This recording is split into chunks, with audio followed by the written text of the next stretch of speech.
All right, part two. I had a phone call come in. So the irony about me finding this information right now, it's like 8:48. Um, it's been an early morning, but anyway, is that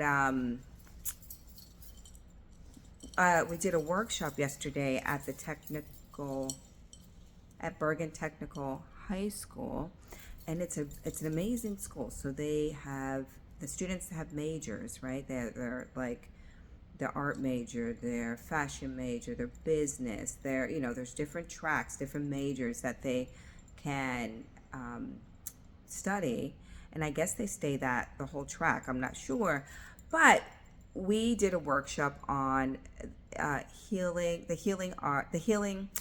through art, and then basically like a journey through collage, creating like hope and visions, like something like that.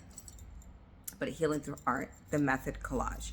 And one of the students, I just had a bag of magazines and like random goodness, right? Used portions of my Juilliard like brochure book, which is okay because evidently I had it mixed in there from another event, and it was fine. But it triggered back all these thoughts and memories, but it triggered them back in a way not of oof pain, but of wow, the journey of life. And then today I'm cleaning the bag, and then I find these this paraphernalia from that journey, and in my mind I'm thinking, oh, I hope I don't stumble upon the rejection letter, right? Like, oh my gosh. So I say this video, and I didn't find that, so I think that is like somewhere else, but I literally carry in my vision book the essay that I wrote that was like, I don't know, 10 pages long, like really like gut-wrenching emotion, right, on this essay that I submitted with my application. Was blessed enough to get an audition, was blessed enough to audition. Oh, also here I saw is like the directions, the trains to take, all the things, right? So I had a dear friend. I had friends actually help me practice for my audition. I had so many beautiful people involved, right? My mom, my aunt, friends, who listened to me. My one friend who created a little costume for me. Crazy, crazy. Lee, who was my, I think, boyfriend at the time, coordinated like the train route, made sure I got there. My other friend, Sharon, she was like my bestie on the journey. Oh, holy smokes. Yeah, my roommates, Lisa, helped me get my costume. They all listened to me audition. So my point is that there was a season after I didn't get into Juilliard that I was crushed. And it literally took about 10 years before I could even look at the essay, look at the rejection letter. And even at that point, I still felt pings of regret, pings of disappointment, like that little ping in the heart of sadness, like literally. And then, more time would pass, and then I could see it and like kind of share about it or whatever, right? But there's almost not a week, for sure not a month that goes by that I don't think about Juilliard, and that I don't think about my journey, and I don't think about the fact that I know somehow, some way I will be there in some capacity to perform.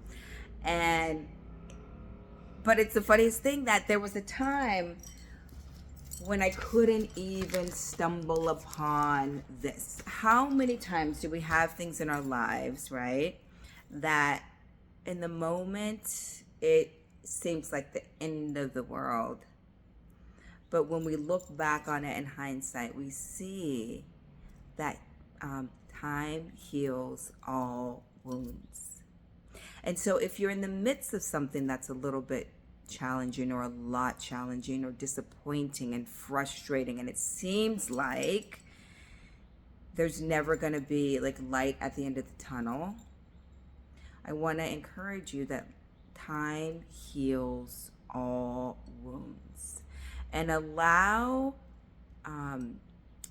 memories of past events and scenarios that once felt like this was the end of the road. It was not going to be any better than this. Or it's, things aren't ever going to be like they were, And you had to go through that meantime season. Oh, the meantime seasons of life. Those are like they just feel never ending. But you always come out on the other side of it. We always come out on the other side of it. So if you're feeling like this will not end, I want to encourage you, this too shall pass. And time heals all wounds. There will be a day where you'll be able to sit back, reminisce with fondness, and the pain of the memories won't be there. You might think, oh, I remember when, and maybe laugh at it. But you'll be able to look back on it with fondness and see how much you grew through that journey. And the final note to this is that there is always hope. So if it feels like there was something that you wanted and you never were quite able to grasp it, or grasp it in the way that you thought that you wanted it, trust the process, trust God, and know that there's always hope. And you can be living in great anticipation. Maybe it's not that, but you can't wait to see what it will be. All right, I hope that's encouraging to you. I'm super proud of this lovely back in the day. Look how young I was. But I'm super, super proud of who I am today, even though I didn't get to go to Juilliard, but one day I'll be there. All right, thank you. Bye-bye.